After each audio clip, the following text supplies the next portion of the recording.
Hello students and my dear friends, and I am Hina Amir and you are watching me on Global Online Academy. If you want more videos, so please subscribe our channel. So let's start our topic, and today I am discuss about discharge of contract. It means संविदा का उन्मोचन क्या होता है। तो जैसे कि मैंने आपको और भी टॉपिक्स पढ़ा है, उससे पहले मैं आपको बताती हूँ और हमेशा डिफ़ाइन करती हूँ। तो जो संविदा का जो उन्मोचन है वो कैसे होता है, हमारा ये क्वेश्चन आता है। मैं आपको क्वेश्चन बताऊं क्योंकि आप बोलते भी हैं कि मुझे क्वेश्चन कैसे आएगा एंड आंसर कैसे आपको अटैम्प्ट करना है, ये भी बताऊं। तो साथ साथ में ऑल टॉपिक्स में आपको आज से क्वेश्चन एंड आंसर पैटर्न क्या रहेगा वो भी मैं आपको साथ साथ बता के चलूँगी।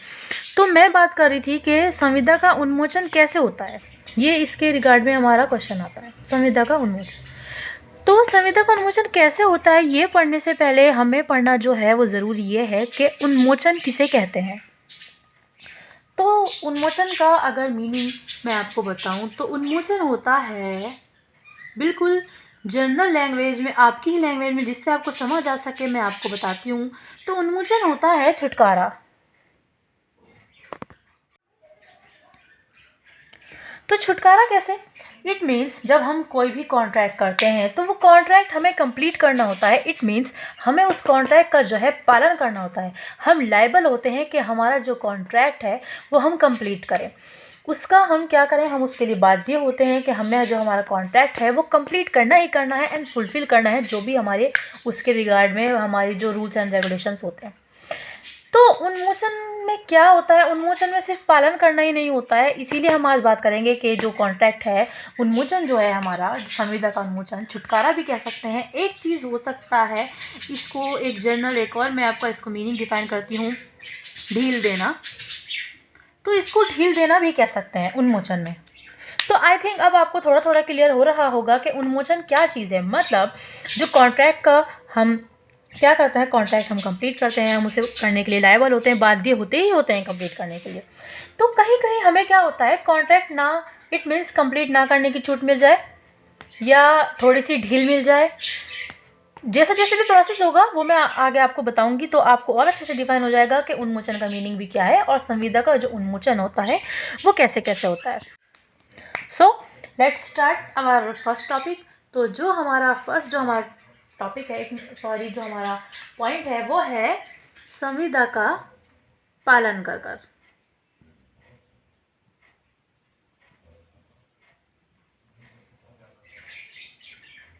मतलब अगर आपने कोई कॉन्ट्रैक्ट किया है तो आप उसका पालन कर दो।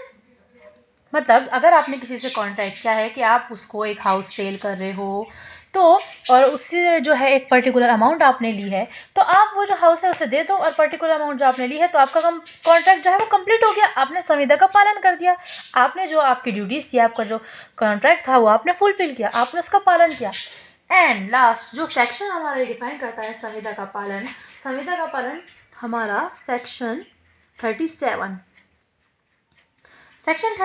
हमें बताता है, हमारा जो भारतीय अधिनियम भारतीय अनुबंध, भारतीय जो संविदा अधिनियम हमारा 1872 है, उसकी धारा जो उसका जो हमारा सेक्शन 37 है वो ये बताता है कि संविदा का पालन करके क्या होगा, उन्मोचन हो जाएगा, छुटकारा मिल जाएगा। मतलब कॉन्ट्रैक्ट कंप्लीट करो देन फ्री।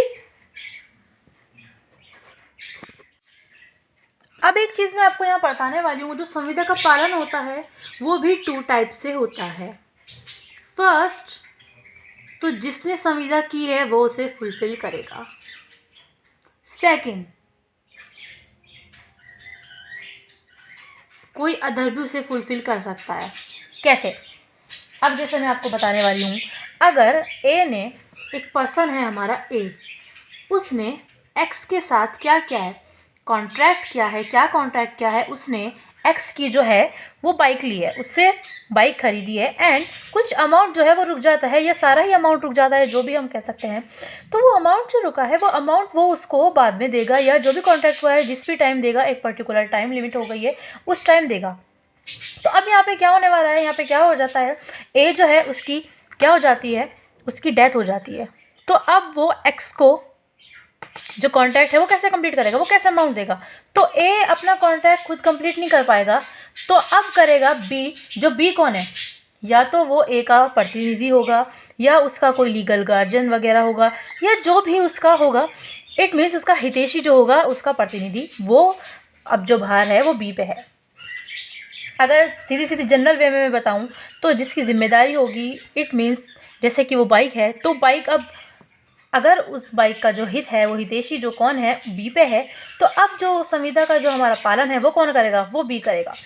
तो 2 टाइप्स हमारे होते हैं, या तो संविदा का पालन जिसने संविदा की है वो ही करेगा, या उसके बाद या कुछ ऐसी प्रॉब्लम हो जाती है कुछ भी, तो उसका कौन करेगा, उसका प्रतिनिधि या उसका हितैषी करेगा। और ये जो पॉइंट हमारे क्या चल रहा है कि संविदा का उन्मोचन कैसे होता है, छुटकारा कैसे मिलता है संविदा से। तो संविदा का पालन कर दो आप, छुटकारा मिल जाएगा, आपके कॉन्ट्रैक्ट ही कंप्लीट हो गया आपका। सो स्टूडेंट, अब हम चलते हैं हमारे सेकंड पॉइंट की तरफ कि किस तरह से हमें जो कॉन्ट्रैक्ट्स है वो डिस्चार्ज हो सकता है। तो सेकंड पॉइंट जो हमारा रहेगा वो रहेगा ये कि जो संविदा है उसका जो पालन है वो क्या हो जाए, वो असंभव हो जाए। असंभव, अगर आपने मेरी पहली वीडियो देखी है तो आपको याद होगा, सेक्शन कौन सा सेक्शन कहता है, रिमाइंड कीजिए, 56। धारा 56 क्या कहती है, धारा 56 कहती है कि संविदा का पालन करना असंभव हो गया। अब असंभव भी मैंने आपको पहली वीडियो अगर आपने देखी होगी तो आपको पता होगा, नहीं पता है तो यहाँ छोटा सा इंट्रो देके मैं असंभव बता सकती हूँ। असंभव हो गया, इम्पॉसिबल हो गया, मतलब कोई मुश्किल आ गई, कोई प्रॉब्लम आ गई, अब वो हो ही नहीं सकता, आप कॉन्ट्रैक्ट कंप्लीट कर ही नहीं सकते, उसमें कुछ ऐसी प्रॉब्लम्स हो चुकी हैं। तो जो संविदा का जो क्या है हमारा पालन असंभव हो गया है तो हमें डिस्चार्ज मिल जाएगा। लेकिन संविदा का जो पालन है वो भी जो असंभव है, हमारी संविदा असंभव होती है तो वो 2 टाइप से होती है। फर्स्ट, प्रारंभिक में ही हो गई, पश्चातवर्ती, स्टार्टिंग से। एंड सेकंड, पालन के समय।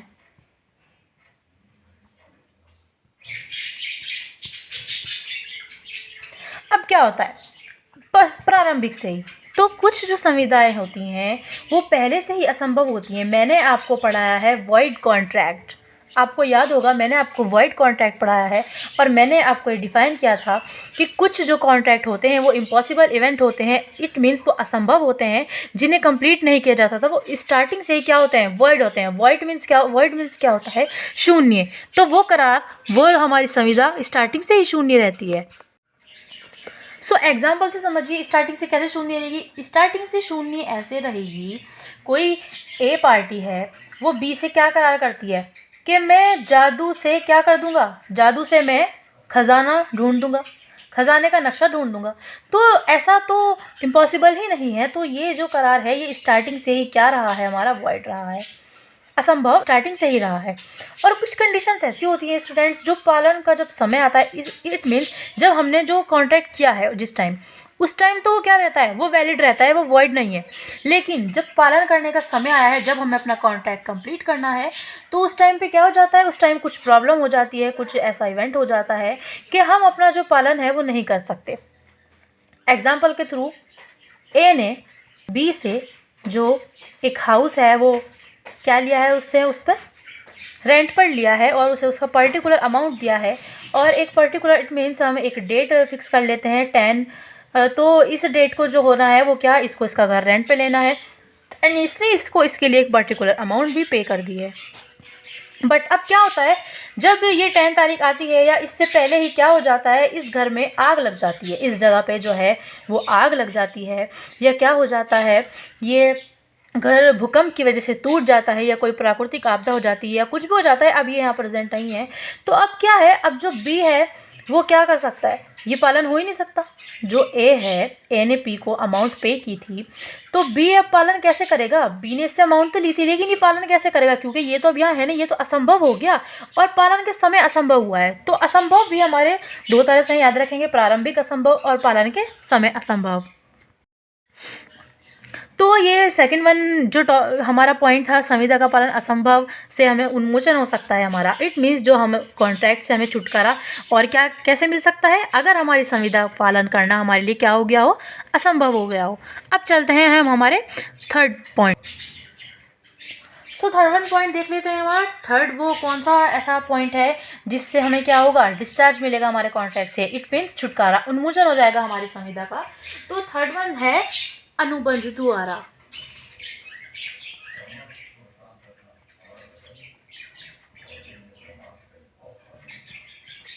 सेक्शन 62। अब सेक्शन 62 जो है वो क्या कह रहा है, अब देखिए अनुबंध इट मीन्स हमारा करार, तो अनुबंध कर कर। अब कैसा करार, इट मीन्स जो हमेशा हमें पता है कि जो कॉन्ट्रैक्ट होता है वो टू पार्टीज़ के बीच होता है। तो एक ए पार्टी है हमारी, एक बी हमारी पार्टी है। तो ए और बी जो दोनों पार्टीज़ हैं वो हमारे जो दोनों पक्षकार हैं, दोनों पार्टीज़ हैं, वो सहमत होकर, मतलब आपस में सहमत हो जाएं दोनों ही, और क्या कर दें, या तो क्या कर दें कॉन्ट्रैक्ट दोनों ही मिलकर क्या कर दें कि अब वो कॉन्ट्रैक्ट नहीं करेंगे, दोनों को कोई प्रॉब्लम हो गई है, ठीक है। या फिर क्या हो सकता है, दोनों ही सहमत होकर जो पहला एक कॉन्ट्रैक्ट था उसमें क्या कर दिया उन्होंने, कुछ चेंज। अब क्या कर दिया उन्होंने, कुछ चेंज कर दिया है। इट मीन्स उन्होंने कॉन्ट्रैक्ट तो क्या था, अब आप ये यहाँ पे एग्जांपल से समझो, ए ने बी से कॉन्ट्रैक्ट किया था कि वो क्या करेगा, उसका हाउस जो है वो बनाएगा, ठीक। अब यहाँ पे क्या हो जाता है, कुछ ऐसी प्रॉब्लम हो जाती है, या मतलब कुछ भी, या कुछ उसके माइंड में आता है कोई ऐसी बात, कुछ वो अब चेंज करना चाहता है। तो ए जो है वो बी से कहता है कि मुझे यहाँ पे क्या करना है, अब मुझे यहाँ पे हाउस नहीं बनाना, अब वो वहाँ पे एक फैक्ट्री लगाना चाह रहा है या कोई दूसरी चीज़ लगाना चाह रहा है। तो अब वो बी ए से कह सकता है, ऐसे कहता है, दोनों उससे बात करता है इस बारे में कि मुझे अब यहाँ पर एक फैक्ट्री बनवानी है। तो ए भी अगर इस बात पे सहमत हो रहा है, ठीक है अब यहाँ पर फैक्ट्री बनेगी, तो ए भी सहमत हो गया कि अब घर नहीं बनेगा, अब फैक्ट्री बनेगी या स्कूल बनेगा, जो भी चीज़ बनेगी। तो ए और बी दोनों इस बात पे सहमत हो गए हैं कि घर जो है वो तो अब कैंसिल हो गया, तो घर वाली जो संविदा थी वो तो अब अपने आप ही बंद हो गई, और एक नई संविदा, एक नया जो हमारा करार है, अनुबंध वहाँ पर हो गया है। कौन सा, एक स्कूल के रिगार्ड में नया ही अनुबंध हो गया। तो दोनों ने मिलकर, ये बात इसमें बहुत इंपॉर्टेंट है कि दोनों सहमत होंगे तब जाके जो हमारा वो है अनुबंध द्वारा। तो ये कौन सा सेक्शन कहता है, कौन सी धारा कहती है, भारतीय अनुबंध अधिनियम की हमारी कौन सी धारा कहती है, 62। सो आई होप आपको ये तीनों पॉइंट अच्छे से समझ में आ गए हों। अब हम चलते हैं हमारा जो फोर्थ पॉइंट है, क्या फोर्थ पॉइंट, कि जिससे हमारी जो संविदा है उसका उन्मोचन हो जाए, छुटकारा मिल जाए। इट मीन्स हमारा जो कॉन्ट्रैक्ट है उसका क्या हो जाए, डिस्चार्ज हो जाए। संविदा भंग कर कर, सेक्शन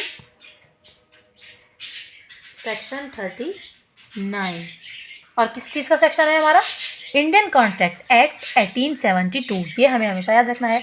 इसकी जो हमारी धारा 39 है वो क्या कहती है, वो बताती है संविदा भंग के बारे में। तो इससे पहले मैं बताऊं कि संविदा भंग द्वारा उन्मोचन कैसे होता है, मैं आपको डिफाइन कर देती हूँ संविदा भंग क्या होती है। तो संविदा भंग होती है, जो हमारी धारा 39 है उसमें डिफाइन किया गया है, संविदा भंग है जब जो हमारा एक जो पक्षकार है जिसे संविदा का पालन करना है वो क्या कर दे, वो इनकार कर दे कि मैं संविदा का पालन नहीं करूँगा, मैं संविदा का पालन करने का ना ही आशय रखता हूँ और ना ही मैं अपने आप को संविदा पालन करने के लिए बाध्य समझता हूँ, मैं ये पालन नहीं करूँगा। तब क्या है, तब हमारी जो संविदा है वो भंग हो जाएगी। अब जो भंग है, जिस तरह मैंने आपको असंभव पढ़ाया है 2 टाइप्स, इसी तरह जो संविदा भंग है वो भी 2 टाइप्स होती है। कैसे होती है देख लेंगे। ये भी 2 टाइप्स होते हैं। फर्स्ट, पूर्वकालिक भंग। कौन सा भंग, पूर्वकालिक भंग। सेकंड,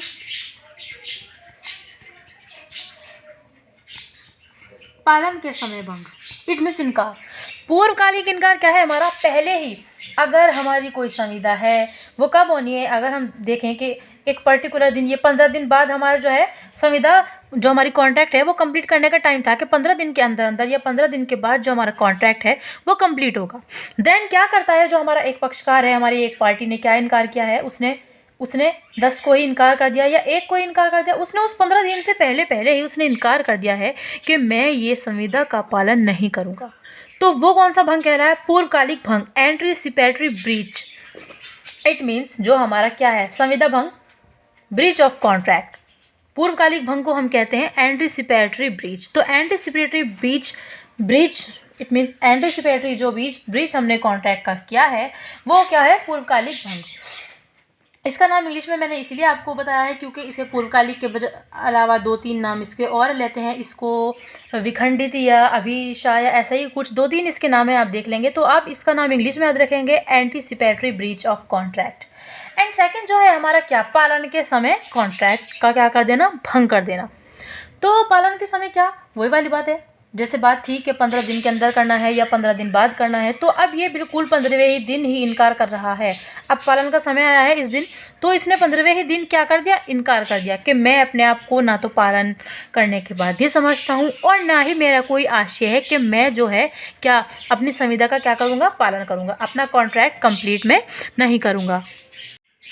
सो एक 5 सेकंड का हम एक क्विक रिवीजन कर लेते हैं। तो मैंने बताया था संविदा का उन्मोचन, इट मीन्स संविदा का जो हमारी जो कॉन्ट्रैक्ट है उसका डिस्चार्ज जो है वो किन किन तरीके से हो सकता है, या तो आप संविदा का पालन करें, या आप संविदा का पालन करने में असंभव हो गए हों, या अनुबंध कर लें, इट मीन्स एक नया कॉन्ट्रैक्ट कर लें, आप करार कर लें दोनों पार्टियों की सहमति से, या फिर वो संविदा भंग हो चुकी हो या पालन में योगदान हो। और इनके सेक्शन प्लीज़ याद रखेंगे, जिससे आपको जो है 1 to 75 कॉन्ट्रैक्ट फर्स्ट में हमें सेक्शन लर्न करने होते हैं, तो आपको वो सेक्शन भी लर्न हो जाएंगे। और मैंने आपको ये थ्योरिकल भी बता दिया है। और ये जो क्वेश्चन है अपने आप में बहुत बड़ा क्वेश्चन है और ये सारे टॉपिक्स अलग अलग भी आ सकते हैं।